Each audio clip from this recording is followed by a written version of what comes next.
Emily Turner clenched the steering wheel, her knuckles white against the cracked leather, as her old sedan shuddered and sputtered before coasting to a halt on the side of the highway. Outside, the sun burned high and bright, turning the asphalt into a shimmering mirage. She sat in the silence that followed, her heart pounding in frustration. "This can't be happening," she whispered, pressing her forehead against the wheel. She was already running late to her second job, a cashier's shift at a local grocery store.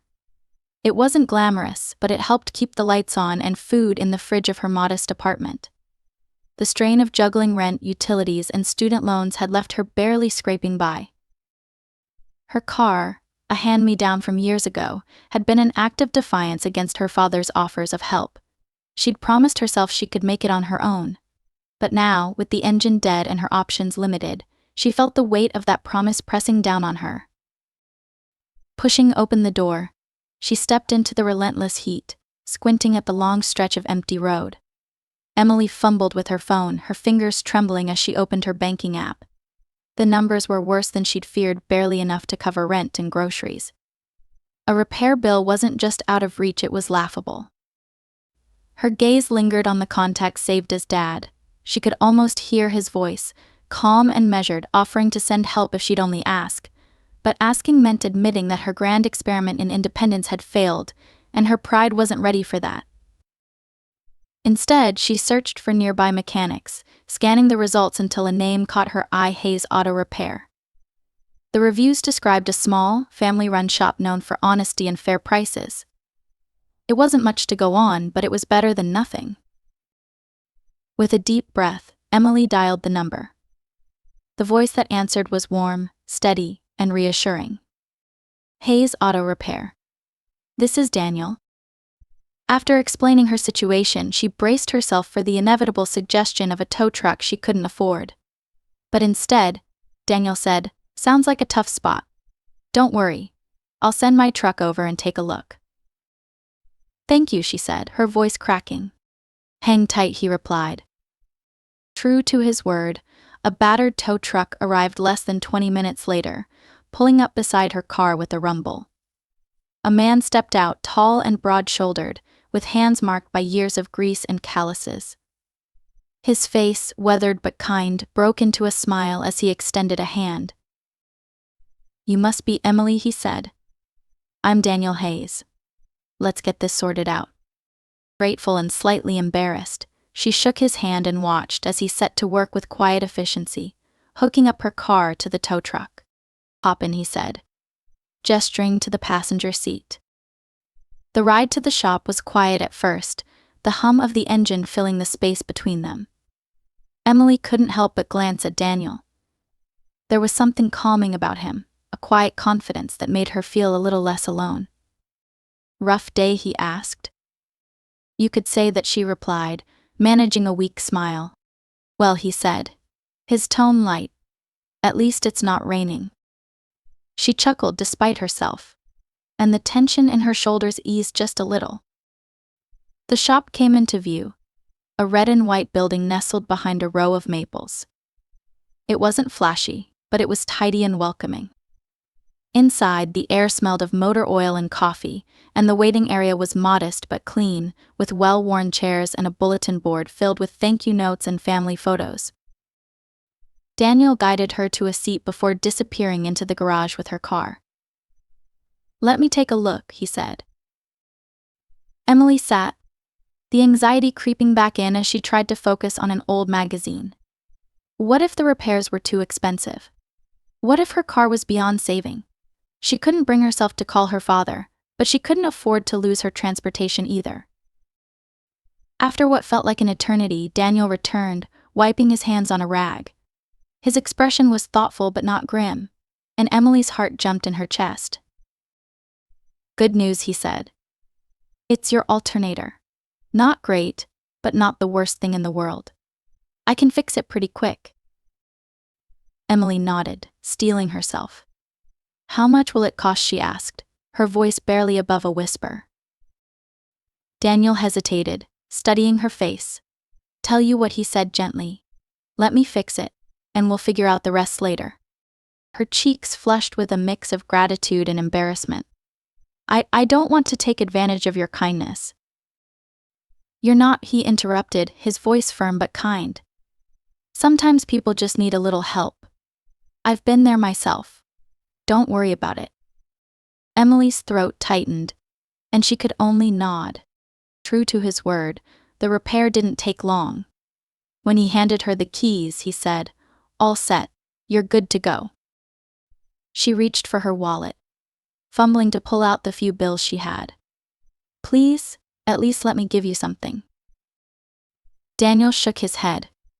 "Consider it on the house," he said. "If you want to repay me, take care of yourself. That's all I ask." Tears welled up in her eyes as she looked at him. "Thank you," she said, her voice thick with emotion. As she drove away, the hum of the engine was a soothing reminder of the burden that had been lifted. Glancing in the rearview mirror, she saw the shop fading into the distance, but Daniel's kindness lingered, filling her with a quiet resolve. "I'll pay it forward," she whispered to herself. She didn't know how or when, but Emily vowed to return the kindness that had saved her. What she couldn't have guessed was that her promise would set in motion a series of events that would change her life and Daniel's forever. The sun peeked over the horizon as Emily woke the next morning, her mind still swirling with the events of the previous day. She had never felt so humbled and so inspired at the same time. Daniel's quiet generosity had stuck with her, a reminder that the world wasn't as cold and indifferent as it often seemed. She sat at her kitchen table with a cup of tea, staring at the sparse apartment she called home. The peeling wallpaper, mismatched furniture, and squeaky floorboards spoke of her struggle to stay afloat. But today, for the first time in a while, she felt hope. Emily rummaged through her desk drawer, pulling out a notepad and a pen. She scribbled a list of ideas, crossing out most of them before settling on one helping Daniel's business grow. It wasn't much, but she had a talent for design, and she could at least give something back to the man who had helped her so selflessly. Later that afternoon, she returned to Hayes Auto Repair, her laptop in hand.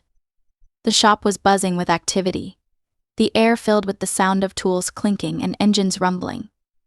Daniel was bent over the hood of a car, his brow furrowed in concentration. "Emily," he said, looking up and smiling as she approached. "Everything okay with the car?" "It's perfect," she said. "But I wanted to thank you properly. I have something that might help." Curious, Daniel wiped his hands on a rag and followed her to the small waiting area. She opened her laptop, showing him a digital flyer she had designed. It featured a photo of the shop, a tagline about honesty and quality, and glowing testimonials she had gathered from online reviews. "This is amazing," Daniel said, his voice filled with genuine appreciation. "You did this. I couldn't afford to pay you back for the repair, so I thought this might be a way to repay your kindness," she said, her cheeks flushing slightly.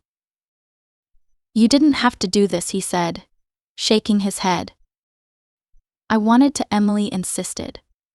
"Your shop deserves to be known. More people should see what you do." Daniel studied the flyer for a long moment, then nodded. "Thank you," he said. "This means a lot."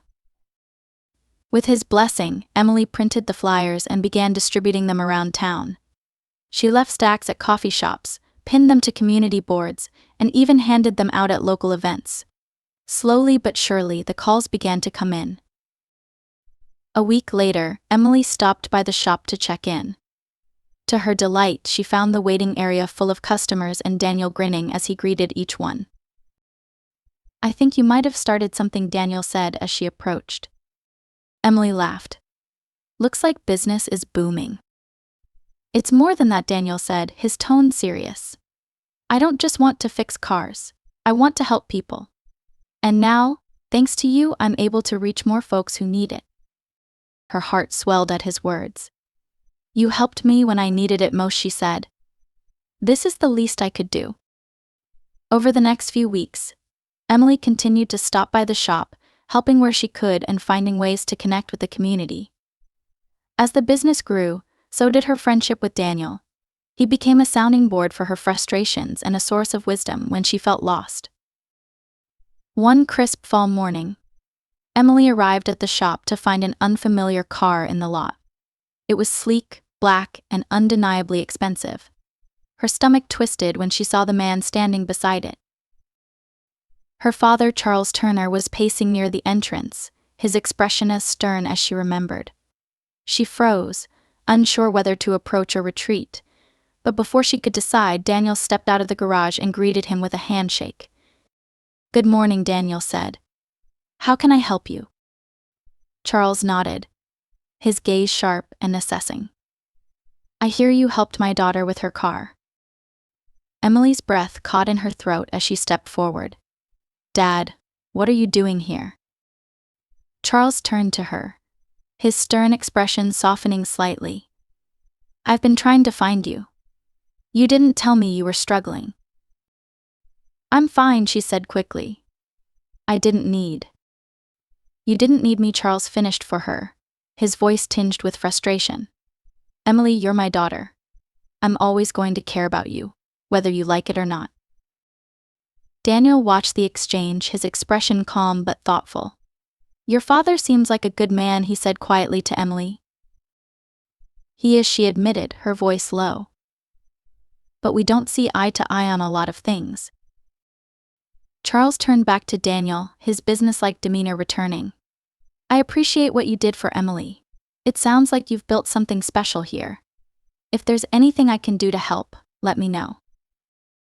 Daniel smiled, shaking his head. "I'm grateful for the offer, but I've got everything I need right here." Emily felt a pang of guilt as she watched her father nod and walk back to his car. She hadn't told him the whole truth, that she was struggling, that Daniel's kindness had been a lifeline. As the car pulled away, she realized she couldn't keep the walls between them forever. But what she didn't know was that her father had plans of his own, and Daniel Hayes was about to become a part of them. Emily spent the following days replaying her father's visit. The way he had shown up unannounced, concern etched on his face, was uncharacteristic of the man she remembered. It left her with a mixture of guilt and confusion. She had left that life behind, determined to prove she could stand on her own, but Daniel's words echoed in her mind. "Your father seems like a good man." Meanwhile, Charles Turner couldn't shake the impression Daniel had made on him. The shop owner's humility and selflessness had struck a chord. After learning more about the repair shop and the way Daniel had stepped in to help Emily without asking questions, Charles decided to act. He was a man of means and influence, but he understood the value of character better than most. A week later, Daniel was in the middle of tuning up an old pickup truck when the sleek black car returned to the lot. He wiped his hands on a rag and stepped outside just as Charles climbed out, a folder tucked under his arm. "Morning, Mr. Turner," Daniel said, extending a hand. "What brings you by?" "Call me Charles," he replied, shaking Daniel's hand firmly. "I wanted to talk about an opportunity." Daniel raised an eyebrow. "Opportunity?" Charles gestured to the waiting area. "Let's sit." Inside, Charles placed the folder on the small table and opened it. "I own a chain of luxury car dealerships," he began. "We've recently started expanding into service centers. I need someone to run operations for one of our newest locations, and I think you'd be the perfect fit." Daniel blinked, surprised. "I appreciate the offer, but this shop is my home. I've put everything into it." Charles nodded, his expression understanding. "I get it. This shop is where you've built your reputation. But the way you run things, your honesty, your care for people, that's what I want to bring to my business. This isn't just a job offer, it's a chance to make a bigger impact." Daniel leaned back in his chair, his brow furrowed. "I don't know. This place means a lot to me. And I respect that," Charles said. "I'm not asking you to abandon it. Think of this as an opportunity to grow, to take what you've built here and bring it to a larger scale." He slid a business card across the table. "Take some time to think about it. And if you decide it's not for you, no hard feelings." Charles stood, extending his hand again. "Thanks for hearing me out." Daniel shook it, still processing the unexpected offer. After Charles left, Daniel sat in the quiet shop, staring at the card. The idea of running a larger operation was daunting, but it was also tempting. The truth was, keeping Hayes Auto Repair afloat hadn't been easy. He had poured his heart and soul into the business, but there were months when he barely broke even. The next day, Emily stopped by with coffee and donuts. She found Daniel sitting in the waiting area, the business card on the table in front of him. "What's that?" she asked, setting the bag down. "Your dad came by again," Daniel said, handing her the card. "He offered me a job." Emily's eyes widened as she read it. "He did?" Daniel nodded. "Wants me to run one of his service centers. Says it's a good opportunity." "What do you think?" she asked. "I think I've got a lot to consider," he replied. "This shop is everything to me, but I've also been struggling to keep it going. This could be a way to make things easier, not just for me but for the people I help." Emily studied his face for a moment. "I think you should consider it," she said. "My dad doesn't offer jobs to just anyone. If he sees something in you, it means something." Daniel smiled faintly. "You're starting to sound like him." "Maybe he and I aren't so different after all," she said, laughing softly. Over the next few days, Daniel wrestled with the decision. He sought advice from friends and family, weighing the pros and cons. Ultimately, he realized that accepting the offer didn't mean abandoning his values. It meant expanding them, reaching more people, and building something even greater. When he called Charles to accept the position, the older man sounded genuinely pleased. "You won't regret this," Charles said. "I'll make sure of it." As Daniel hung up the phone, he felt a mix of excitement and apprehension. This new chapter was uncertain, but it was also full of possibility. What none of them knew was how profoundly this decision would shape all their lives. Daniel's first day at the new service center was a whirlwind of activity. The facility was sleek and modern, with gleaming floors and rows of advanced diagnostic equipment. It was a far cry from his cozy, small-town shop. Employees bustled around in crisp uniforms, and customers sipped espresso in a waiting area that looked more like a luxury hotel lounge than an auto shop. Charles Turner was waiting for him when he arrived. "Welcome to your new headquarters," Charles said with a smile. "Let me show you around." As they walked through the building, Charles outlined his vision. "I want this place to be more than just a service center," he said. "It needs to be a beacon of trust. Customers should leave here feeling like they've been treated with respect and fairness. That's why I hired you." Daniel listened carefully, taking it all in. While the environment was vastly different from what he was used to, the values Charles described aligned perfectly with his own. It wasn't long before Daniel began to find his rhythm, blending his hands-on expertise with his new leadership role. It didn't take long for Daniel's influence to spread. One afternoon, a single mother arrived with her 2 young children, looking frazzled as she explained that her car had broken down on the way to pick up groceries. She worried aloud about the cost of repairs, her voice trembling as she tried to calm her crying toddler. Daniel knelt to the child's level, offering him a friendly smile and a toy wrench from a nearby toolbox. Then he turned to the mother. "Let's take a look," he said. He personally inspected her car and found the issue, a loose belt, was a quick fix. When the woman nervously asked about the bill, Daniel waved it off. "It's on the house," he said. "Just pay it forward someday." The mother's gratitude was overwhelming, and the story quickly spread among customers and employees alike.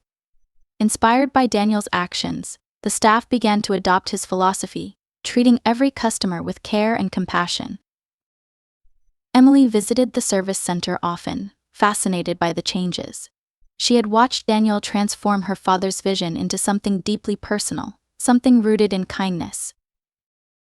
One evening, after the center had closed for the day, Charles invited Emily and Daniel to dinner at his estate.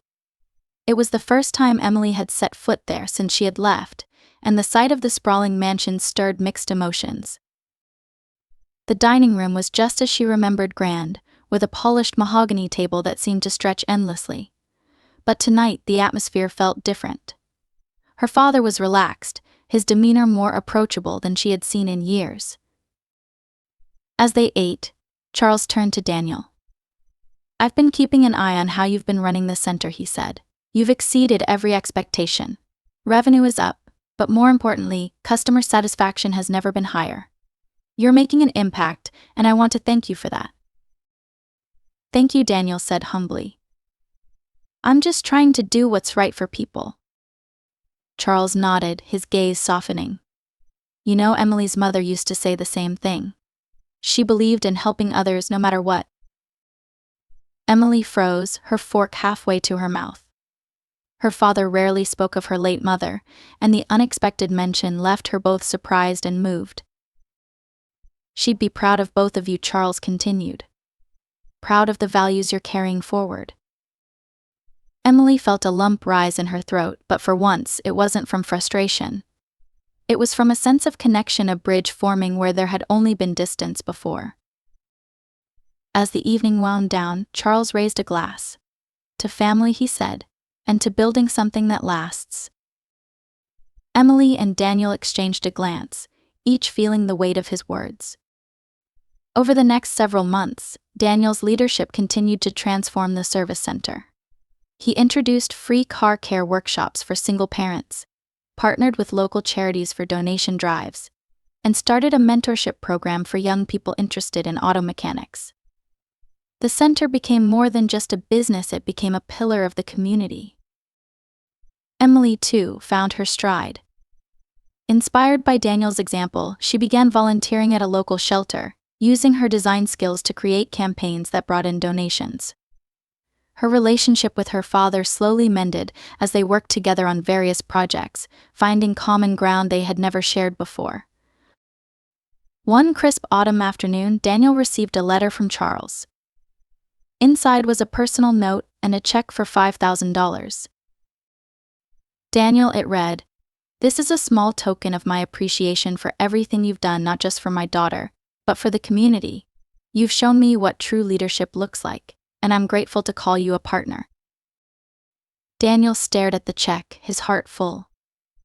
It wasn't just the money, it was the recognition of the values he had brought to life. As he folded the letter, he thought of Emily and the way their lives had intertwined. Kindness had brought them together, and now it was rippling outward, creating a legacy neither of them had ever imagined. Winter arrived with a crispness in the air that seemed to invigorate everything it touched. At the service center, Daniel stood outside, watching his employees chat with a family picking up their newly repaired car. The center, once just another facility in Charles Turner's business empire, had become a beacon of trust in the community.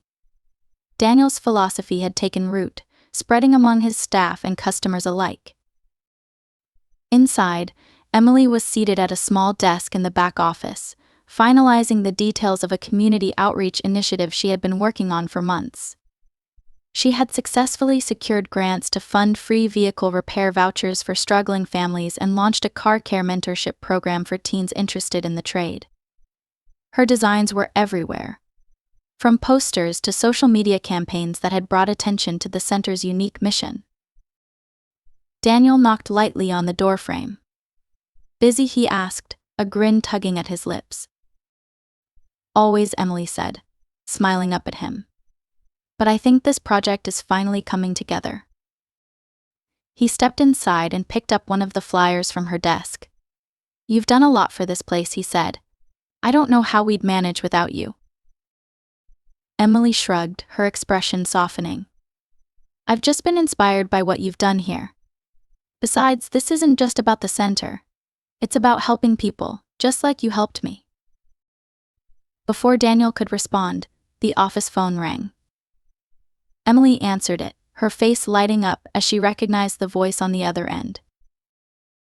"It's my dad," she mouthed to Daniel before turning her attention back to the call. A few minutes later, she hung up and looked at Daniel with a mixture of surprise and excitement. "He wants us to come to the house tonight. He says it's important." That evening, as Emily and Daniel arrived at the Turner estate, They were greeted by Charles himself, who seemed unusually animated. He led them into the dining room, where a large, rectangular box sat on the table, wrapped in silver paper. "What's this?" Emily asked, eyeing the package suspiciously. "A surprise," Charles said with a rare twinkle in his eye. He gestured toward Daniel. "Go ahead, open it." Daniel hesitated, then carefully removed the wrapping to reveal a beautifully crafted plaque. The words engraved on it read, "Hayes Community Service Center, a legacy of kindness and integrity." Daniel ran his fingers over the polished wood, his throat tightening. "I don't know what to say," he murmured. "There's more," Charles said, pulling out an envelope from his pocket. He handed it to Daniel, who opened it to find official documents transferring full ownership of the service center to him. "This place has become something truly special," Charles said. "And that's because of you. It belongs to you now. Consider it my way of saying thank you, not just for what you've done for the business, but for the way you've brought our family back together." Daniel looked at Charles, then at Emily, who was wiping tears from her eyes. "I never expected this," he said. "I was just trying to do the right thing." "And you did," Emily said softly. "In more ways than you know." The rest of the evening was spent sharing stories, laughter, and plans for the future. For the first time, Emily felt a sense of peace as she sat at the table with her father, a connection between them slowly mending with every word spoken. As they prepared to leave, Charles pulled Daniel aside. "You've done more for this family than I could have imagined," he said. "Thank you for being there for Emily and for showing me what true leadership looks like." "It's been an honor," Daniel replied sincerely. Later that night, as Daniel locked up the center, he paused to look at the plaque now mounted in the lobby. It reflected not just his work, but the collective efforts of everyone who had been a part of the journey. What had started as a simple act of kindness had grown into something far greater, a legacy that would continue to touch lives long after the sun set on that snowy evening. And in his heart, Daniel knew that every small act of compassion, no matter how unassuming, held the power to change the world.